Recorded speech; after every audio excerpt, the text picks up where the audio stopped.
Today, we're going to take a look at creating seamless patterns using Adobe Illustrator. Before we begin, I wanted to mention this video's sponsor, Skillshare.com, which is an online learning community for creators with over 25,000 classes in design, business, and more. So whether you want to fuel your curiosity, your creativity, or even your career, Skillshare is the perfect place to do just that. For instance, you're about to watch my video on Illustrator, but you could watch this full Illustrator course at Skillshare. Skillshare is also super affordable with an annual subscription of being less than $10 a month. But if you're one of the first 500 people to click on the link here in the description in YouTube, then you get the first 2 months 100% free. So join up. Hey everyone, what's up? Gary Simon of Corsetro.com. So today we're going to take a look at patterns and specifically creating seamless patterns using Adobe Illustrator.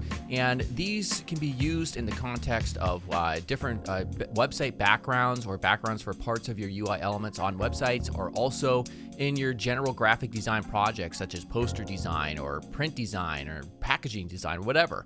All right, so we're going to actually create 3 different patterns here from scratch. So let me just delete these. And the first one we'll create is this, sort of like an interesting 3D effect. Also, we'll create this one. And then finally, this floral sort of pattern. And we're going to do these all from scratch. I'm not going to skip any parts or anything like that. So you'll find that it's technically it's quite easy to create a pattern, but then it's just a matter of experimenting. So you'll see how it's done.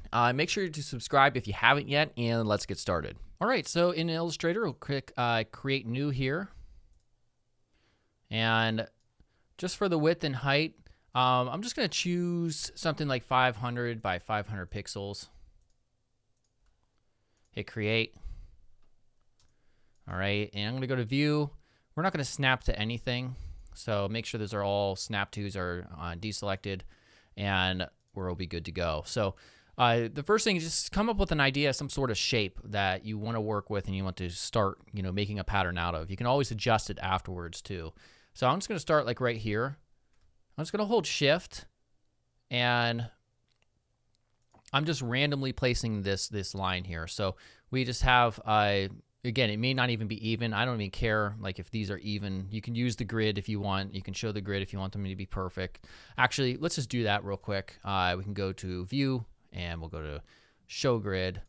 And just to get a rough idea of what these should be, we'll go here, and then we'll go up to right there. So now it's a little bit more symmetrical, this shape at least.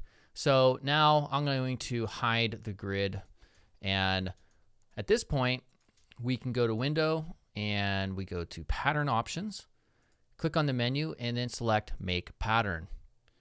Look at that. It's almost seamless, but not quite. So you can see we have this Pattern Options dialog from which you can do a lot of different things. For instance, if you change up the tile type, you can brick by row, by column.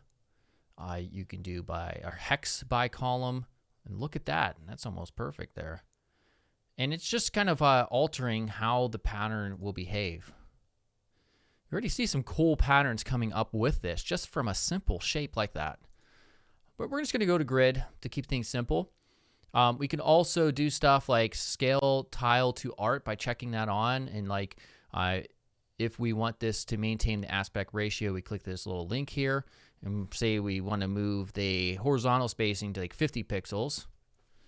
It's going to move everything. You can also do negative values like -50, which that's kind of crazy looking. We're not going to do that though. We want this to be completely seamless. So we'll just uncheck that. And then you can experiment with some of the other options down here. You can also see we have dim copies too. Like if you just want to see, what the shape is that's representing the actual pattern, that's here. You can dim these out quite a bit. And I may toggle back and forth between these because it can get a little bit confusing if you're working with a lot of different paths and such. So what we need to do is get this path, and we need this gap gone basically. So we'll take our direct selection tool, and I'll just hold Shift and move it up. There we go. So now we have a sort of interesting looking pattern. It's very simple. I like simple, but let's do something else with it. Let's take this, Control C, Control F to replicate, move it up maybe, and look at that. Now we have double the copies. And then to make it a little bit more interesting, we could do something like increase the stroke. And look at that. Creates a sort of almost like an optical illusion of sorts. And that's our very first, very simple pattern here. So I'm going to hit done. And now we have in our swatches, if you go to Windows Swatches, you get this out, we have a pattern here. So if we want to use it, we'll just have like some type of shape or something, and then we'll get rid of the stroke there, and then there's our pattern. Very, very cool stuff. Okay, so let's do yet another one. All right, so this one will work instead of with just straight angles, we'll work with circles or something like that. And so the reason I want to show you just a few is just so we can get the muscle memory so you can figure out how to make these things. So we'll start off first by making an ellipse here. So I'm just holding Shift Alt and scale from center. And let's get rid of that pattern there. And we'll get rid of the fill and we'll have a stroke here. And we'll start up, we're going to make this a bit smaller. There we go. And we'll make it around 4 points for the stroke size. Replicate this, Control C, Control F, scale in. Oh, and if you don't want, let's go to, let's see here. We're going to snap to pixel, by the way. We're also going to go to window rather, and we're going to go to transform, and that's on my other monitor. And we'll unselect the scale strokes and effects. So now we're just bringing that in, Control C, Control F. And we want this to be an even amount of white space here. That's why I had us do snap to pixel. It makes that a little bit easier. So now we have like a target sort of thing. All right, so let's make it a pattern now. And before we make it a pattern, I know this is a shape that I don't want to modify the strokes anymore to. So I'm going to go Object, Path, and outline the stroke. So now we'll go to Window and we'll go to Path or Pattern Options rather, Make Pattern. All right, so here's all of our silly looking patterns here, and it's not too exciting. So I want to try to work with this shape more to make something more unique, essentially. So I think the first thing I will do is I think I will take the ellipse tool, and I'm just going to make the foreground white here, although we're just going to use the Pathfinder to cut away this next section. I'm just going to make kind of like an oval shape, holding Alt, drawing out from the center. And I'm going to move this up. Like right there is kind of where I want this part to be just kind of cut out. So with all 4 of our shapes now selected, I will choose Divide, and then we'll use the Direct Selection tool. Get rid of that, get rid of that, then that, and that. All right, so now we just have an empty area with this kind of semicircle situation occurring here. So now, what if we want this to be kind of more of like an interesting, seamless sort of pattern? So you have to remember this blue box here, you know, anything contained in with here is going to be repeat. So it's like this is the left side. The left side needs to match up with the right side when it comes to your repeating pattern, because it's just laying copies of them side by side, as you can see. So if we want this shape here to repeat seamlessly, what we'll do is first, I'm going to take this entire selection and just copy it, Control C, Control F, and I'm going to get my layers out here, go to Window, Layers to get this out, and we're just going to hide that copy we just made. And then I'm going to, because I may save it for later in a second. Then we're going to take the rectangle tool, and we're just going to divide half of it. So using that same operation, divide, take our direct selection tool, have all those. And sometimes you get paths in the middle here that you can delete as well. All right. And then what I'll do is I'll take this and I'm going to left click, hold Alt, and then just reflect it. Then Control C, Control F will make a duplicate, and we'll do the same thing once again. So we're going to shift and drag over here. And now we have, it's not quite seamless yet, but the one thing I want to do is bring back the other one and just drag it up there. And now we've created something that looks rather interesting. I think what I want to do instead, though, before we do that, is I'm going to come out here near the center, and I want these to go the opposite direction. So what we'll do is take all 6 of these, so all of them, and we're going to divide. Just get rid of the top.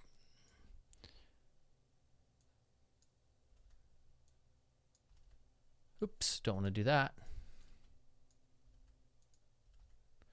And get rid of that. Okay, I think that I like that look a little bit better. So now we're going to take these both, Control C, Control F, and I'm going to ungroup, get rid of this. We're going to take this and just flip them because I want one to go in the center. So you'll see what I mean in a second. So we take this, create another copy.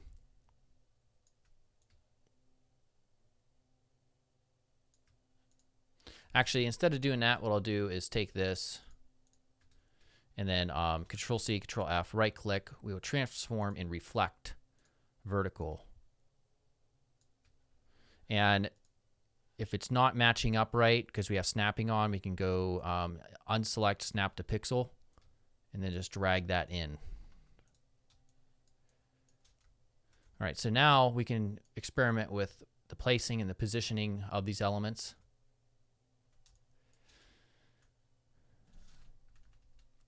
Try to get it centered up there a bit. All right, and there we go for that pattern.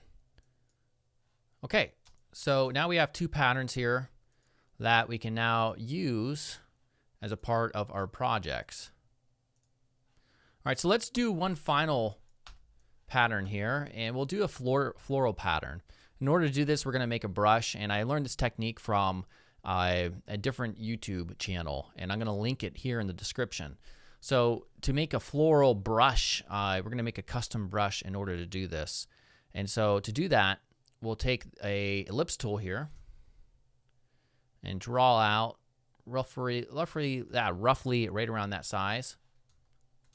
And we're going to get in here and we're going to take our direct selection tool and kind of move this over here. And then also take our anchor point tool and just click this to make it come to a fine edge. All right. And then we're going to go to our brushes. And then we're going to drag this as a new brush. And this will be a art brush. All right. So under here, we will select tints for method and then just hit OK. All right, and now if we use our brush tool and double click it, make sure fidelity is all the way up to smooth. And there we go. So we have this nice smooth brush that we can use that starts with this profile getting small and then getting larger and then kind of coming back down slightly at the end in terms of the width. So it's very nice and easy to use and to create interesting sort of shapes, even with your pen with the fidelity, or the mouse with the fidelity turned up. Okay, so we'll go ahead and, oops, I undid that. We're gonna redo that. There we go. So we have our art brush here, and let's start off by creating a basic floral sort of shape. So I'm going to start maybe here and come up and around. It's almost like the half of a heart or whatever. Do whatever you want at this point. Maybe I'll make another one come up here. All right, and then maybe another one like right down here. Now these both feel a little bit too thick, so I'm going to take both of those and take the not the opacity, but the stroke down a bit. So I want us to work within a square and not within this sort of pattern where it's going to be based on this rectangle. So I'll take the rectangle tool, hold shift to create a square about the same size as that object. And then we'll take all of it and then use Control A to select all, and then go to pattern options and make our pattern. So that's kind of cool right there even, but I don't want this. I don't want that there. All right, so now here is our not very exciting pattern. So what we can do now is experiment by trying to get this area filled out into a seamless sort of pattern. So I'm going to take this right here and replicate it.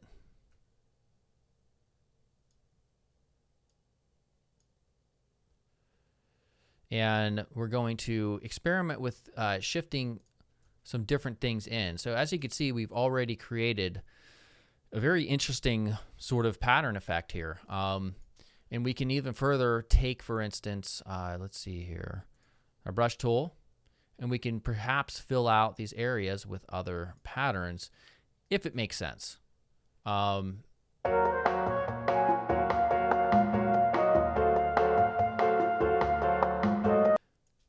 So up here, I think we're fine. I'm fine with this one. So I'll take down the weight just a bit. Right here, we could see that it's creating an issue. Like there's a pattern here. It's because it's an original stroke, but on the other ones, you can see that is not there. That issue where they're overlapping. So just ignore this little issue down here. And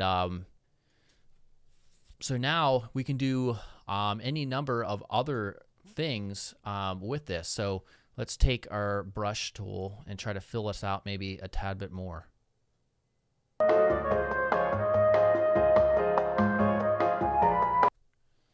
All right, that looks pretty decent right there. Just ignore that one down there. Let's think about how we can further make this perhaps a little bit more interesting. So I'm just going to experiment a little bit.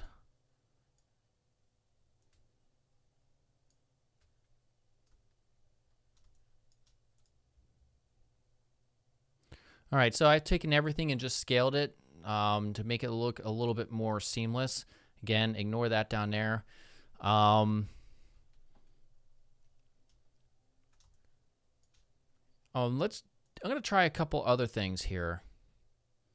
So I'm going to take the pen tool. If it'll let me change. There we go. And I'm going to try doing something like this in the white space. We'll put a separate pattern in this area.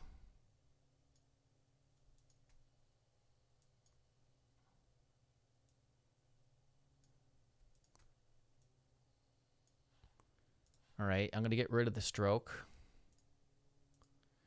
And I'm going to open the swatch library, patterns. And there's a bunch of patterns that we can use like dots.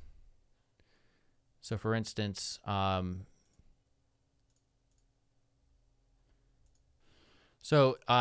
that they're a little bit too small or too big, the pattern, I want it to be smaller, we can go to Object, Transform, Scale, and make sure only Transform Patterns is chosen. We'll change it from 100 to 30%, not 300%. And there we go. I'm not sure if I like that particular pattern though. Might want something that's maybe like there. There we go. Maybe the next one up. All right, there. Okay, so I like that, and what we'll do is sort of the same thing in the other areas that are white space. Gonna need to fix that over there too.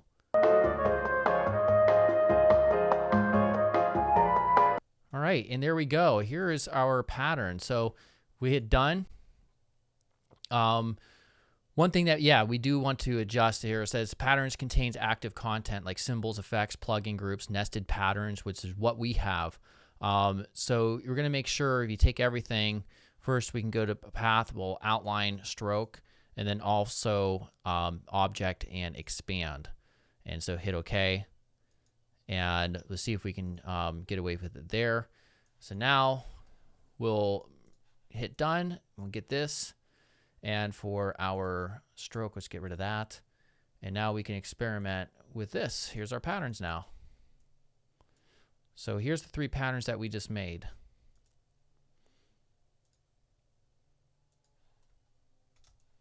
Very, very, very cool stuff. So now if you exported just the pattern itself, you could be used as a repeatable background. All right, so hopefully you found that useful. If you did, make sure you subscribe, leave a comment, like it, and I will see you guys next time. Goodbye.